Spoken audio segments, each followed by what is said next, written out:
So my screen is stopped now, right? I don't think you can see it.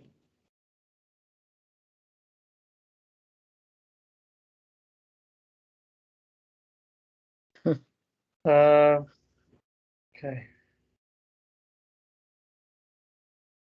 So yeah, just one of the options, sorry about that. It just in the same settings, you could also disable the recording. You know how I said it's kind of so the recording is available automatically straight after. You can also disable that if you don't want attendees to see it straight after. As I said, if you click on the same link as soon as the event's finished, by clicking disable, the disable option, no one can see it. I think that's it really. Have we covered everything? All right, guys. I think so, yeah. All right. How's everybody doing on time? I know we only scheduled an hour for this, but we still have Zoom to go through. Yeah, I'm fine. I mean, I'm kind of hoping we can get through Zoom in 15 minutes just because I've got a meeting at 1 and I need to prepare for that as well. So, Zoom's only the webinar function we're going through, right? Because right, yeah, we're not doing the meetings. Meetings, I Yeah. think everybody's pretty au fait with. Just Let me maybe share. scheduling the meeting, Mohammed. Yeah, I'm sorry. Say that again. So just scheduling the meeting. If you want to go through that, and then just the webinar, right? The webinar function. Yeah. All right. Yeah, as well how to schedule a normal meeting, maybe. Yeah, we can do. Yeah. Oh, we don't have to actually go into the meeting. Just how to schedule it, maybe. Sure. If you go through that. I'm just sharing my screen. Can everybody see that? Yeah. All right. So this is the back end of Zoom. This is our Era Zoom account, essentially. I wouldn't worry about any of these. Although the only thing I would consider looking at is the account. For meetings, we have a 100 participant limit, and for webinars, 500 person attendee limit. With MS Teams, you have significantly more, just to highlight that. But the reason why we're using Zoom is mainly because the rest of the world is more used to it. I think it's become the standard platform for meetings and webinars and so on. So that's why we have this here. In terms of once you log in, this is the screen you'll see. You've got a bunch of various different options around the left-hand side. For now, we're not going to touch on the admin because that actually impacts the account generally. We're going to focus on the nuts and bolts of actually setting up meetings and webinars. To set up a meeting, it's quite simple. We have a whole load of meetings historically, obviously. But to schedule one, you click schedule a meeting, much like in the Teams link. You put in the title, a description, obviously, and so on. Set the time. You can have a duration in relation to how long you want the meeting to be, whether it's a recurring meeting. So if it's a weekly thing, you can select that, and you can select how often it is, how often in terms of when you want to repeat the meeting itself, and when you want to end it by a particular date, or if there's a set number of meetings, say it's a once a week check-in session with a colleague, you can end the meeting after, say, 6 weeks, 5 weeks, 6 weeks, whatever. For meetings, again, you can have registration, and you can have a template for that, which we don't have, but you can have that as well. And then security-wise, this is quite important. As we've seen with Zoom in the past, you can have a passcode which people can enter. You can also have a meeting room where a host can also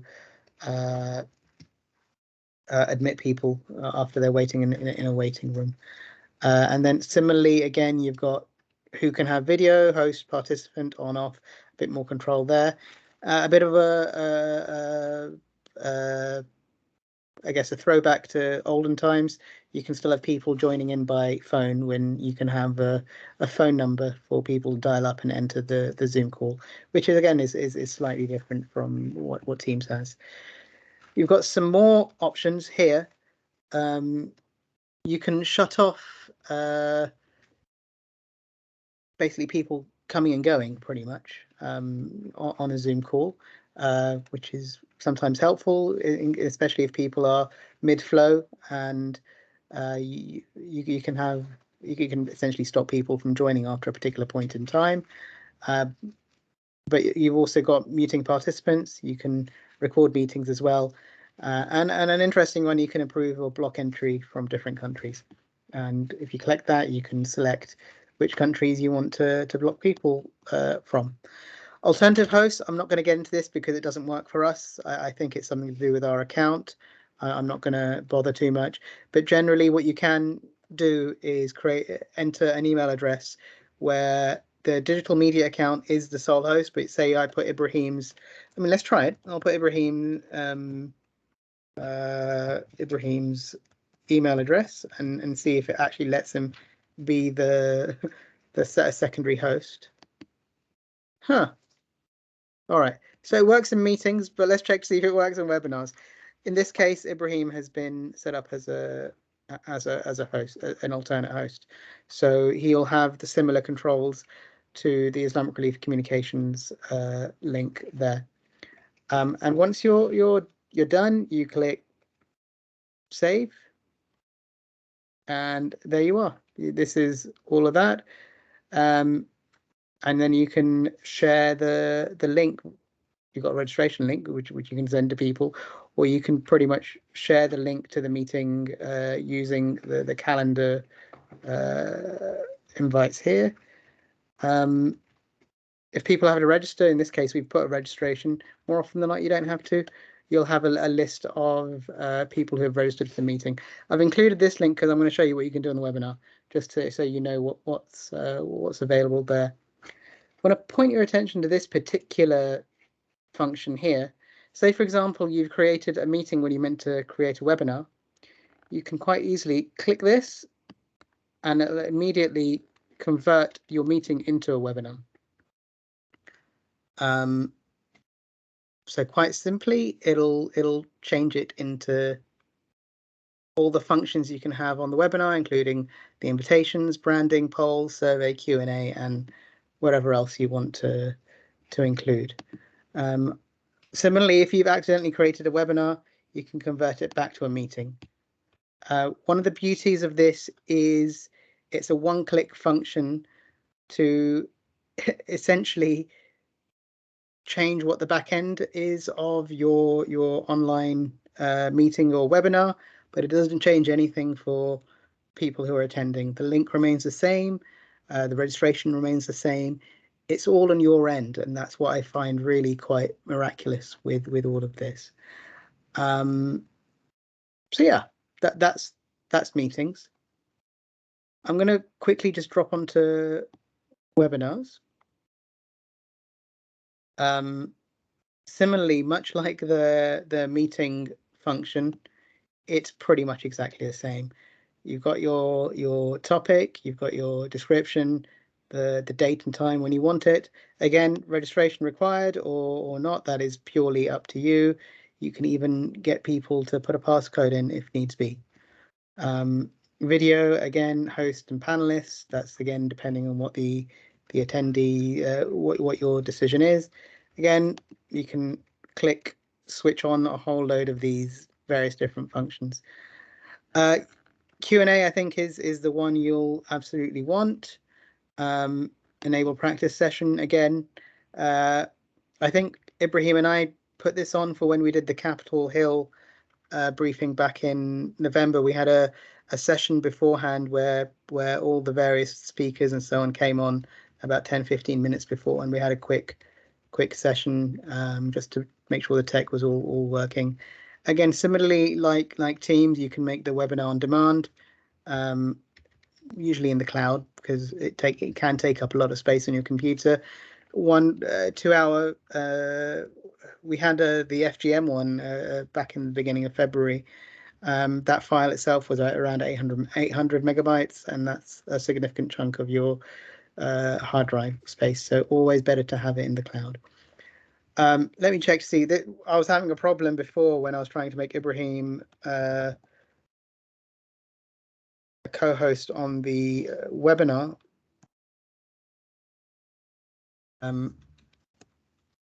I wasn't able to do it there, but it seems to have done it now. So I don't know what the issue was a while back, but you can add alternative hosts. So if you have somebody supporting you on the webinar itself, just put their email address in, and they will be assigned as a host for the webinar itself.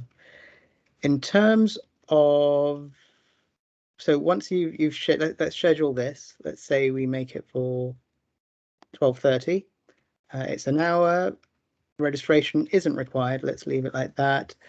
I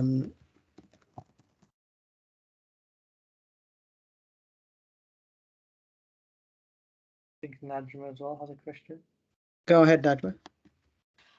It's regarding the practice session. Is Yeah. that going to create a separate link for people to join the practice section, or is it embedded into this invitation that they will get? Oh, it's a good question. Ibrahim, do you remember? I think that was the reason that we had 2 links last time. I think it was. Oh, okay. I think, yeah. All right. I'm not So totally I'll keep it enabled now and see what happens. I'm just Yeah. going to schedule it. So now we have a test webinar. Now we've got invitations. You can start I think it's a separate thing where you start a practice session from within the Zoom platform itself. So we've got go ahead, yeah. And I'm assuming the practice section, it's just going to send a link to the host and the panelists. It's not going to send the link to the participants, is it? Yeah, that's right. It's only the people who are going to be presenting. But in terms of panelists, we don't have any panelists invited at the moment. We can edit this, and I can add people to become panelists. So let's do Leanne, and let's do Huda as both panelists very quickly. I apologize, I cannot remember your email addresses, so I'm going to go into Outlook and quickly get them.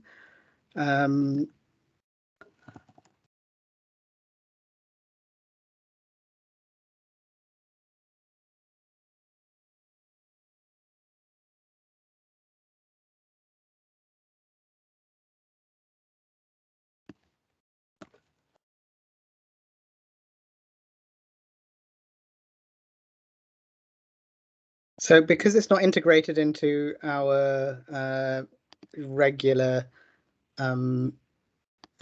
platform, it's a case where you don't have the emails come up automatically. So I've saved that. There we are. We've got Leanne and Huda as panelists. In terms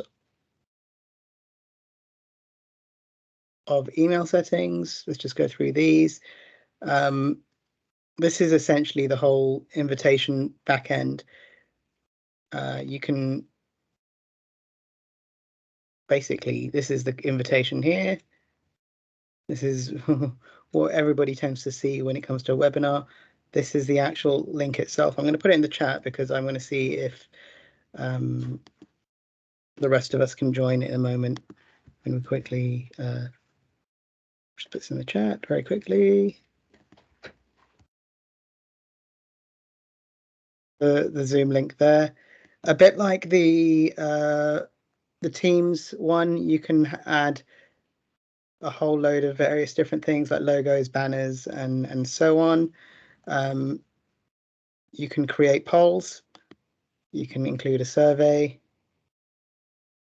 by creating a new survey, and you've got Q&A, so you can allow anonymous questions, which you can edit these functions here. Sorry, so you can allow anonymous questions. You can upvote, downvote, comment, all of that sort of stuff, just to make it a bit more interactive.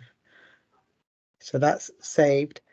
I'm going to try and start a practice session, see what that does, because this is going to be fun. Let me just stop sharing screen. So Leanne and Heather, have you both received your links for being a panelist? Yeah, Yeah. I have. All right, so let me start a practice session and see what happens there. Open. I'm just hoping it's not going to cause a problem with Teams being also used as well. That would be a shame.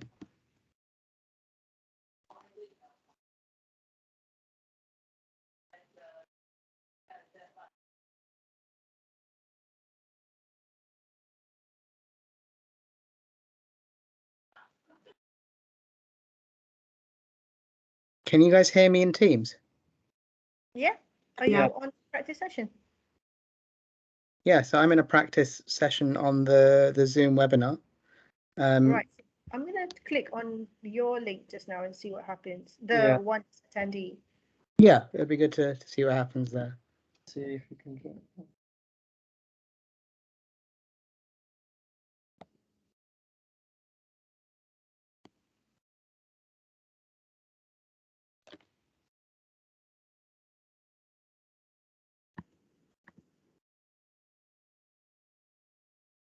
Leanne and Heather, can you just check? Have you collect?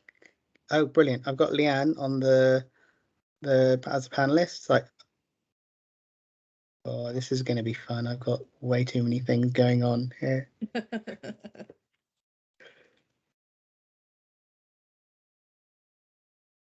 Heather, can you join as well? Sorry, I'm with you. It's just the app is causing some issues for me, the Zoom app.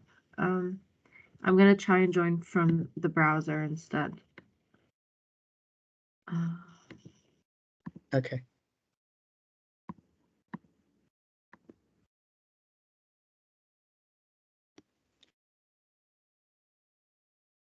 Can I suggest we quit the Teams call and join on the Zoom link? Okay, I'll stop the recording.